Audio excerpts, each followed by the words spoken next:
my name is Marissa, and I'm an environmental business leader showcasing my vision of what a sustainable modern home could look like. Everything I grow is a byproduct of terrestrial and aquatic waste that we recycle and use as a continual stream of biodiversity, feeding life within the ecosystems we have created. We feed our suburban jungle with fish tank water that is well seasoned like a fine aged oak barrel, thanks to homemade fish food and aquatic creatures like fish, mollusks, and crustaceans.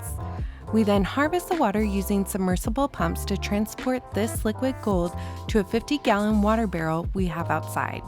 This houses filtration media to help maintain beneficial bacteria colonies we have worked so hard to create, as well as another submersible pump to help keep the water constantly flowing and thus aerated. When the bin runs low, we pull water from our fish tanks and drain it into this unit so we can water our outdoor garden beds.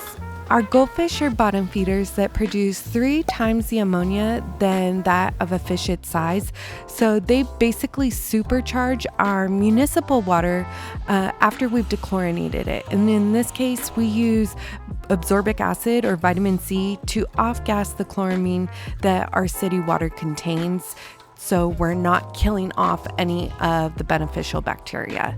Nothing goes to waste in our household. We take our kitchen scraps and turn them into our kitchen garden. This all gets tied together in a somewhat closed-loop system to build biodiversity and ultimately ecosystems, as solid wastes are broken down at every step. At the beginning of the year, my garden was stripped down to pretty much bare bones, but everything was brought back to life thanks to the life that is initially created in our fish tanks. This water goes through many levels of filtration within our fish tanks to produce water that truly comes from a well of life, with no suspended solids, yet it's filled with essential nutrients and an entire microbiome that rejuvenates the soil with every watering. After all, life is the difference between dirt and soil, and that's one of the biggest missteps in modern day agriculture, is that we use water stripped of all of that. For the first step of filtration, we use a matten foam filter, which is basically a giant sponge on the right side of the tank, and that's what we consider our mechanical filter. Over time, this green filter will turn black because it basically captures all the suspended particles in the water that are waste byproducts of the system, which we can then use in our garden. Above the fish tank, we have a grow bed, which we use as our biological filter, which is quite unique since we have what's called a dual root zone. Taking waste recycling to the next level, we add eggshells for 3 purposes: to add calcium as a nutrient for plants, grip for our worms, and a buffer to help prevent pH fluctuations, including crashes. The leca at the bottom of each pot has multi-dimensional surface area for things like beneficial bacteria to colonize, which is great in helping filter and improve the overall water quality of the system. We then add a felt-like material called Biostrate to help minimize our top layer, which is compost and eggshells, from being pulled down our system as it floods and drains, and eventually clogging our plumbing if we didn't add the Biostrate felt layer. The grow bed floats and drains to aerate the entire system and creates a breathing effect similar to the way our lungs pull in air and then push it out. These factors help create the ideal conditions for plants and animals, but especially for our worms, which then help us to further break down solid fish waste, which is captured in our gravel layer at the bottom of this grow bed, as well as decomposing root systems from things that we harvest like microgreens. Aristotle called worms the intestines of the earth, and that could not be more accurate. The purpose of our intestines is to digest food for fuel and create digestive waste products while fighting harmful germs and regulating the body's water balance. Worms do just that for our earth as they create digestive waste products in the form of castings, converting their food to fuel for the soil while also regulating balance within the natural world.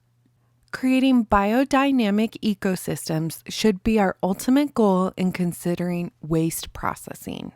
To further the digestive process, we use a product called beer kachi, which is spent beer grains from a San Diego organic brewery, which are then inoculated with bacteria cultures to ferment and pre-digest our food waste and paper products in a process called bokashi composting. To sum it up, we ferment our waste anaerobically to accelerate the composting process while removing threats such as E. coli because the microbes from our beer kashi outcompete the bad guys. It's not about one element of systems we have created, but more so about holistic, sustainable systems working together to build ecology rather than break it down. According to Merriam-Webster, the term biodynamic is defined as of or relating to a system of farming that follows a sustainable, holistic approach which uses only organic, usually locally sourced materials for fertilizing and soil conditioning, views the farm as a closed, diversified ecosystem, and often bases farming activities on lunar cycles. The act of doing this is exactly what defines biodynamics. It focuses on creating the conditions for optimal soil, plant, and animal health while providing balanced nutrition and supporting healthy immunity. When farms and gardens incorporate a robust diversity of plants and animals and create habitat for natural predators, things like pests and diseases have very little opportunity to thrive. Speaking of thriving, my kitchen garden is a perfect representation of what happens when you recycle excrement through systems.